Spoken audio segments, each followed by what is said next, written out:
And మీ దృష్టిలో అసలు helping nature, అసలు మీకు నేచర్ జాలి అలాంటివి ఉన్నాయా మీకు? Helping nature, I don't like the word helping nature అనే వర్డ్, నాకు దానికే ఇష్టం ఉండదు. ఫర్ ఎగ్జాంపుల్ ఒక చిన్న ఎగ్జాంపుల్ చెప్తాను మీకు. నా దగ్గర పనిచేసే అతను ఒకరు వచ్చి నన్ను డబ్బులు అడిగాడు. సార్ నాకు ఒక 2 లక్షలు కావాలి, మా మదర్కి. సరే మీ మదర్ గురించి నాకు చెప్పదు, ఎందుకంటే నువ్వు నా దగ్గర పని చేస్తున్నావు, నీకు అవసరం ఉంది, నాకు నీకు ఇవ్వాలనిపించి నాకు నా దగ్గర కెపాసిటీ ఉంటే నేను ఇచ్చేస్తాను. నీ ప్రాబ్లమ్స్ నాకు చెప్పదు. నువ్వు చెప్పిన అరే అవునా అలాగా అనేది అలాంటి దాంట్లో నేను అసలు వెళ్ళను అసలు ఇప్పుడు ఆ జోన్లోకి. సిమిలర్గా నాకు ఎప్పుడు నాకు జ్వరం వస్తే నేను అసలు ఎవరిని ఇంటికి రాను అన్నాను. నన్ను వచ్చి నువ్వు కొంచెం ఏదో మందు తాగించి అట్లా అదే మెడిసిన్ వేయించి అట్లాంటివి నాకు చిరాకు. You know, so anything which is of A genre of something which suppose to make me feel bad అది నేను అవాయిడ్ చేస్తున్నాను. ఓకే, అప్పుడు కానీ ఆ 2 లక్షలు ఇచ్చాను నేను. వాళ్ళ మదర్ గురించి చెప్పినా చెప్పకపోయినా తనంటే నాకు ఇష్టం, తను అవసరం అవ్వకపోతే తప్ప అడగడం నాకు తెలుసు. యూనో, కానీ ఇలా చెప్పినప్పుడు ఇది ఒక్కటే గుర్తుంచుకుంటారు, ఇలా అన్నాడు అని.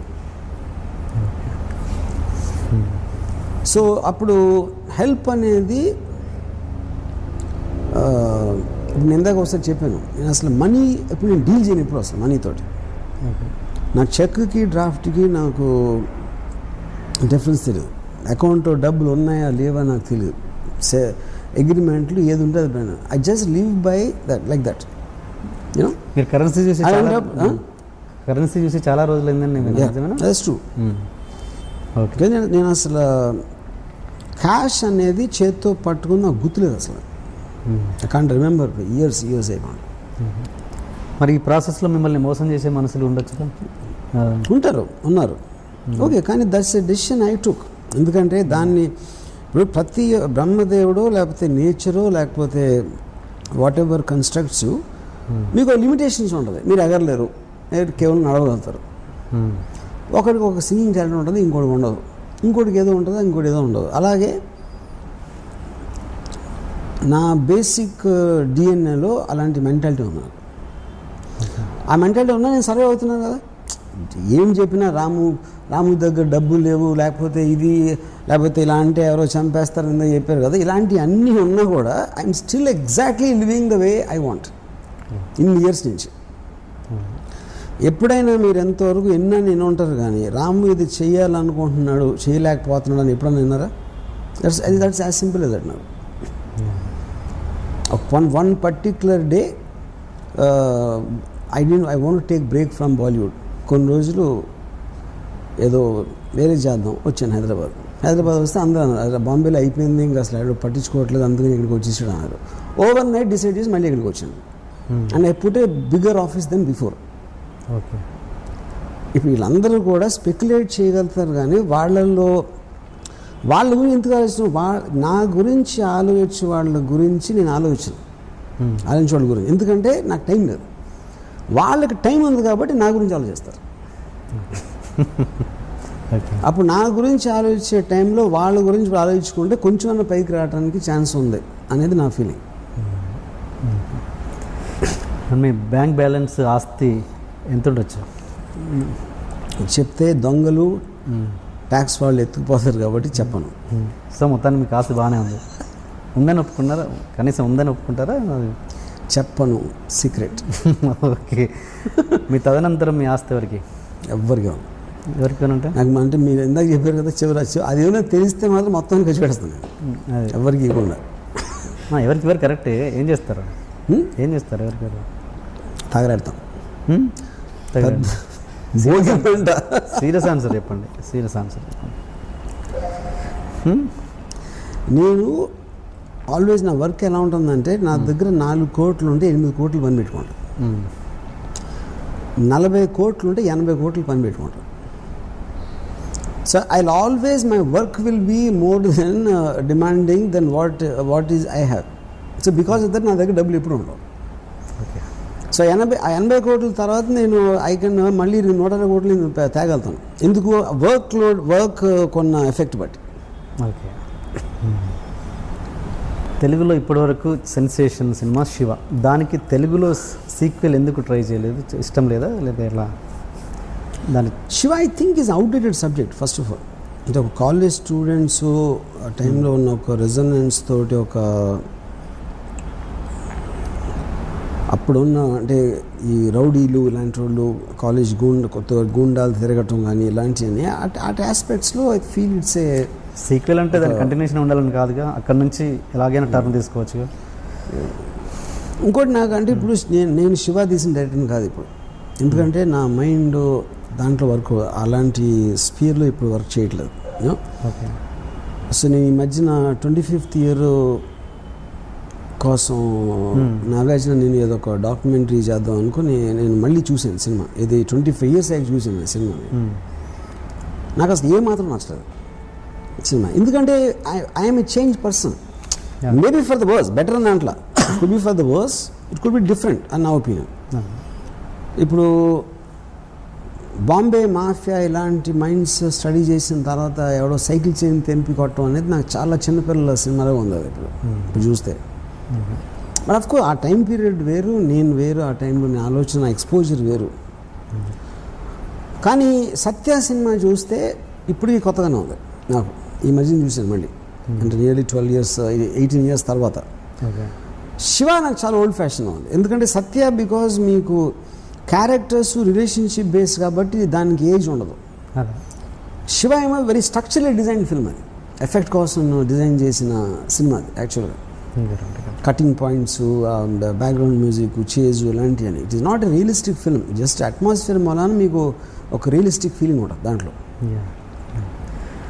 మీరు మామూలుగా సినిమాని ఒక క్యాల్కులేషన్ పెట్టుకొని తీస్తారా, లేకపోతే మీకు నచ్చిన థాట్ నచ్చిన థాటే తీస్తాను. క్యాల్కులేషన్ బిజినెస్ లెక్కలు ఇవి ఏమి ఉండవు.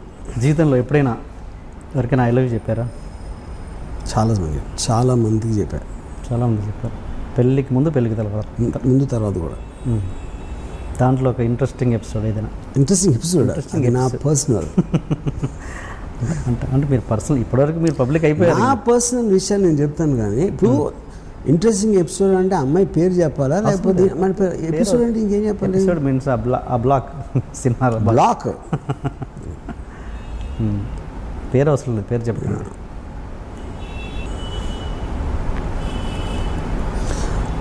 ఇంజనీరింగ్ కాలేజ్లో ఉన్నప్పుడు ఒక సత్య అని ఒక అమ్మాయిని ఇష్టం.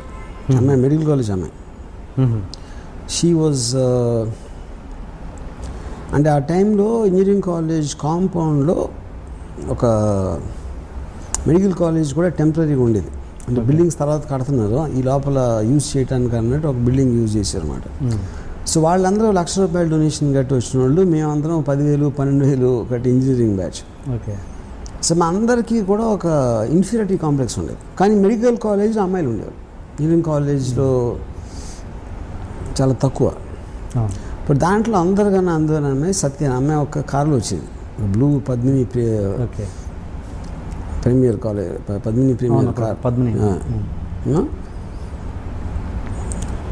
కాలేజ్ కాంపౌండ్లోకి ఆ కార్ ఎంటర్ అవుతుంది. ఇప్పుడు కూడా కూర్చున్నారు, ఇన్ని ఇయర్స్ అయిన తర్వాత అసలు ఆ కార్ అలా ఎంటర్ అయ్యి రోడ్ మీదకి వస్తూ ఉంటే ఇక్కడ నా హృదయంలో బ్యాక్గ్రౌండ్ మ్యూజిక్ ఇవన్నీ. ఆ అమ్మాయిని ఎప్పుడు నేను దగ్గరికి వెళ్ళి అంటే నాకు తర్వాత పరిచయం అయింది, కానీ పరిచయం ఏంటంటే ఇంకొక ఫ్రెండ్ ఉండి ఉన్నాడు కాలేజ్లోనే, ఆడు కైజర్ అని, ఆడు చాలా అందంగా ఉంటాడు.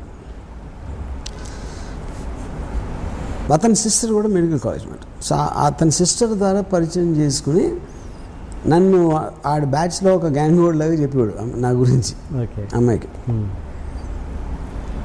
నేను కూడా ఎప్పుడు అంటే అమ్మాయి అందం ముందు కానీ స్టేటస్ ముందు ఎందుకు పనికిరాను అనే ఫీలింగ్ నాకు ఉంది కాబట్టి నేను ఎప్పుడు ఒక ఆరాధించేవాడిని, లవ్ చేసేవాడిని, కానీ ఎప్పుడు నేను అసలు ఏంటది అమ్మాయి నాది అవ్వాలి, వెళ్ళి ప్రపోజ్ చేయాలి నా ఆలోచన కూడా నాకు రాలేదు. And I use to think ఆ అమ్మాయి కైజర్తో లవ్లో ఉంది అని అనుకున్నాను నేను ఆ టైంలో. సో చాలా రోజుల తర్వాత ఇయర్స్ తర్వాత రియలైజ్ అది ఏం లేదు, అమ్మాయికి ఇప్పుడు నేనంటే ఇష్టం అని. అది ఇప్పుడు తర్వాత నా పెళ్ళి అయిపోయిన తర్వాత తెలిసింది. సో ఇది అదేమంటారు, దాన్ని ఎక్కవలసిన రైలు జీవితకాలం లేట్ అంటారు కదా, అలాంటిది మాట అది. మీరు ప్రతి వాళ్ళ విషయంలో ఇలాగే లేట్ చేస్తున్నట్టున్నారు, శ్రీదేవి విషయంలో కూడా. కరెక్ట్. మరి సో నేను నిజంగా లవ్ చేసిన అమ్మాయిలందరినీ ఇలాగే పట్టుకున్నా. మరి ఏదో ఒక టైంలో గుణపాఠం రావాలిగా, వచ్చి కరెక్ట్ టైంలో ప్రపోజ్ చేయడం, అది పాయింట్. కానీ ఇవన్నీ యాక్చువల్గా సత్య శ్రీదేవి ప్యారల్గా జరిగింది. ఎందుకంటే సత్య రియల్ పర్సన్, శ్రీదేవి గారేమో స్క్రీన్ మీద పర్సన్.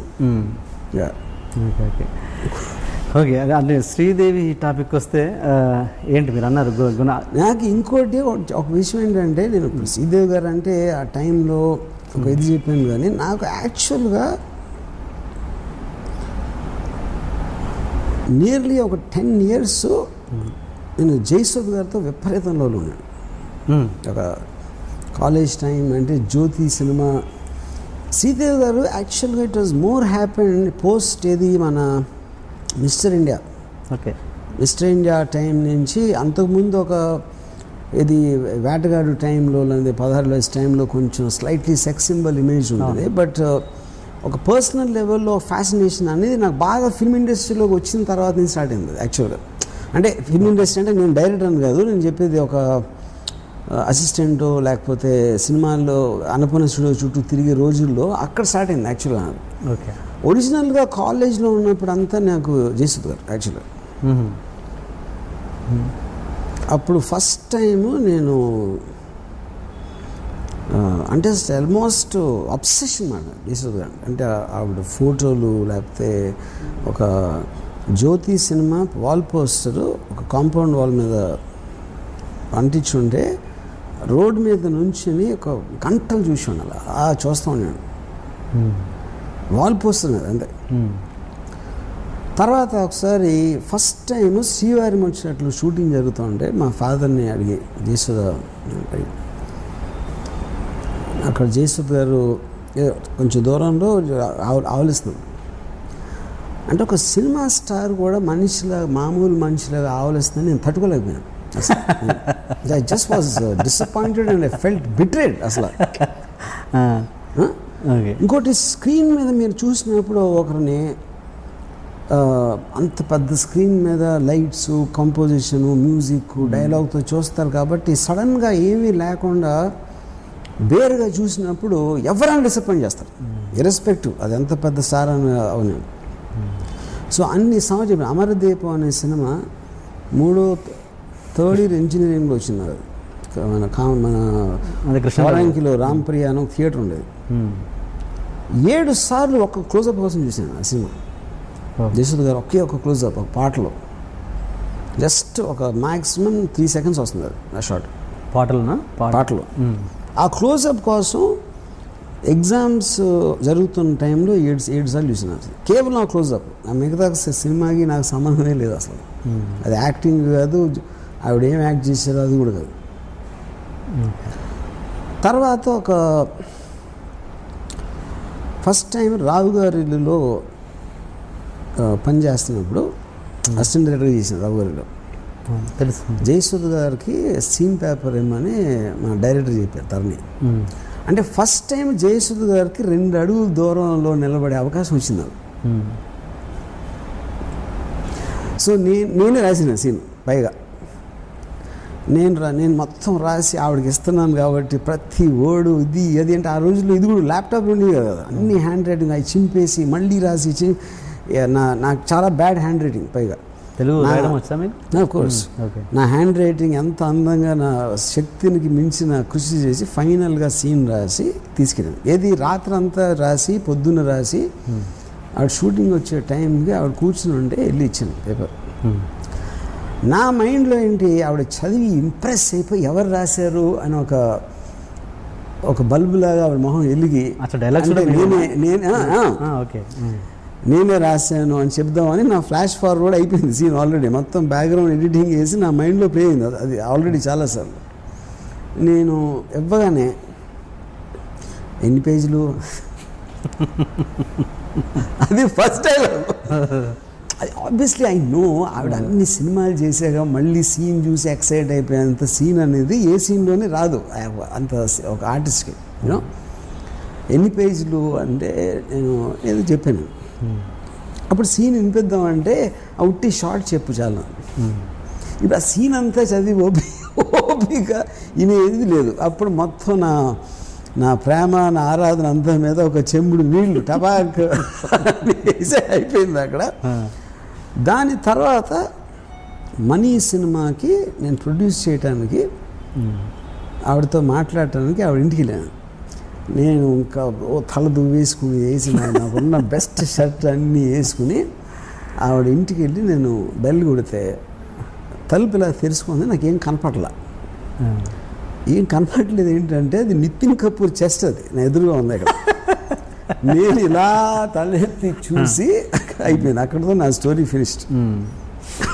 అంటే పెళ్ళైంది అన్న విషయం నాకు తెలుసు, కానీ సడన్గా నితిన్ కపూర్తో నేను పోల్చుకుంటే నేను ఒక టీంగా ఒక ఏంటి ఇలా కొట్టేయండి వెళ్ళి హైదరాబాద్ చెన్నైలో జరిగింది. నేను వెళ్ళి హైదరాబాద్లో పడతాను. దాంతో నా లవ్ స్టోరీకి ఫుల్ స్టాప్ పెట్టింది అంతే. ఈ విషయాలను ఎప్పుడైనా డిస్కస్ చేశారా ఆవిడతో మధ్యలో? నాట్ ఇన్ వెరీ అప్పుడప్పుడు చెప్పాను, but not in so much detail. ఏమంటారా రియాక్షన్ ఏంటి? She won't believe it. అని ఇన్ని ఇలా చెప్పి మళ్ళీ శ్రీదేవి గురించి మాట్లాడతావు కదా, అది వేరే ప్యారలల్ ట్రాక్స్. అంతేగా. మీరు ఇప్పటికీ చాలామంది దగ్గర మీ దగ్గర వాళ్ళ దగ్గర ఇప్పటికీ గిల్టీగా ఫీల్ అవుతారని, ప్రపోజల్ విషయంలో చాలా లేట్ చేశాను అప్పుడు ఇదేనా శ్రీదేవి గారి విషయంలో ఇప్పటికీ గిల్టీగా ఫీల్ అవుతారా? What ever I said already నేను బుక్లో రాశాను, నా ఇష్టంలో రాశాను. అండ్ హిమ్మత్వ అమితాబ్ గన్స్ గన్స్ అంతా ఓకే ఓకే. అంటే దాని గురించి బోనిగా స్టేట్మెంట్ ఇచ్చేసి ఈజ్ అ పర్వర్టెడ్ మ్యాన్ అన్నట్టు కూడా ఇచ్చారు కదా. ఇప్పుడు మీడియా కూడా అడుగుతుంది ఇలా అన్నాడు దాని మీద, అంటే ఏమంటాడు బోని కూడా ఇస్తాడు. ఓకే. ఏది ఒకవేళ శ్రీదేవి గారు చాయిస్ బోనికా పూరి అయితే కనుక అంతకంటే బెటర్ చాయిస్ నేను కదా, అది నేను తొందరపడలేదు అన్నారు. దాని మీద మీ అదే కదా నేను చెప్పింది. ఆబ్వియస్లీ ఇప్పుడు నేను నాకు అంత ఎత్తులో ఉంది ఒక అమ్మాయి అనుకున్నప్పుడు నాకన్నా నా ఉద్దేశంలో తక్కువ ఎత్తున చేసుకుంటే నేను ఫెయిల్ అయినట్టే కదా. అది ఇందాక నేను సత్య విషయంలోని ఈ విషయంలో కూడా అది చెప్పింది. అనురాగ్ కశ్యప్ నేను శిష్యుడు అనుకోవచ్చా? శిష్యుడు నాకు శిష్యుడు పని చేసాడు అంతే, వర్క్ చేశాడు. So okay. ఇప్పుడు ఉడతా పంజాబ్ సినిమా అదేదో వీడియో లీకేజ్ అయింది. దాని విషయంలో నిజంగా ఎవరి పాత్ర ఉండొచ్చని మీ ఫస్ట్ ఆఫ్ ఆల్ ఒక సినిమా అనేది ఒక ఎడిటింగ్ రూమ్లో ఉంటుందని, ఎడిటింగ్ రూమ్లో మీరు పెడతారు సెన్సార్ పర్పస్ అని. అదే దాని మీద వర్క్ జరుగుతుంది ఒకసారి, అదే దాని మీద సౌండ్ ఎఫెక్ట్స్ వర్క్ జరుగుతూ ఉండొచ్చు, లేకపోతే రకరకాల జరుగుతూ ఉండొచ్చు. అదే కాపీ మీరు అక్కడికి వేస్తారు. సో అది బయటకు వెళ్ళాలంటే ఏ సోర్స్ నుంచి అయినా వెళ్ళొచ్చు. సెన్సార్ బోర్డ్ నుంచి వెళ్ళటం అనేది మాత్రం ఇంపాసిబుల్ అని నా ఫీలింగ్. ఎందుకంటే most of the time censor వాళ్ళు ఒక బోర్డు వచ్చి ఒక థియేటర్లో చూస్తారు. ఆ థియేటర్ మీద వాళ్ళ కంట్రోల్ ఉండదు, అది వాళ్ళకి ఎవరు ఫిజికల్గా ఇవ్వట్లా ఒక కాపీ తీసుకెళ్ళి. ఓకే. మనం వెళ్ళి ఆర్గనైజ్ చేసి ఒక థియేటర్లో పెడుతున్నాం. సో సెన్సార్ వాళ్ళు వచ్చి థియేటర్ వాళ్ళతో మాట్లాడేసి దాన్ని ఏదో కాపీ తీసేసి పెడతారు అనుకుంటాం అనేది నేను జరగదు. కానీ లీక్ ఇప్పుడు for example Pawan Kalyan cinema ఏదో లీక్ అయింది ఒకసారి, అత్తారండి దారి. అలాంటి ప్రాపర్టీ అంత ఒక 5-6 వేలు 10,000 15,000 జీతం తీసుకున్న వాళ్ళు 50 మంది దగ్గర ఉంటుంది ఒక కాపీ. అసలు ఒకసారి ఎవరైనా ఎక్కడి నుంచి చేసేది. సో ఒక పర్టిక్యులర్ దగ్గర నుంచి వెళ్ళింది అని అనుకుంటే మాత్రం అది తప్పదు. అవ్వచ్చు, నేను కాదని నేను అనట్లేదు. కానీ మీరు ఇంతమంది ఛాన్స్ ఉన్నప్పుడు మీరు కేవలం గొడవైంది కాబట్టి అక్కడి నుంచి ఇప్పుడు చాలాసార్లు ఫెస్టివల్కి వెళ్ళిన కాపీలు వచ్చేస్తాయి బయటికి. సెన్సార్కి లేకపోతే స్పెషల్ ఎఫెక్ట్స్ కోసం ఇచ్చిన కాపీ వచ్చేస్తుంది ఎక్కడి నుంచో బయటికి. అది వాళ్ళ దగ్గర నుంచి వెళ్ళిందా, మనం చేసినప్పుడు ఎక్కడి నుంచి వెళ్ళిందా అని ఎట్లా చెప్తారు ఎవరైనా? అంటే ఇదే ఈ వీడియో ప్లాన్డ్గా జరిగింది అంటారా, లేకపోతే ఏంటి ఇలా అలా ప్లాన్ కాదు? I don't believe that. Okay. అంటే నేను అనేది అదే, ఇప్పుడు ఏదైనా ప్లాన్గా జరగచ్చు, I'm not saying no to that.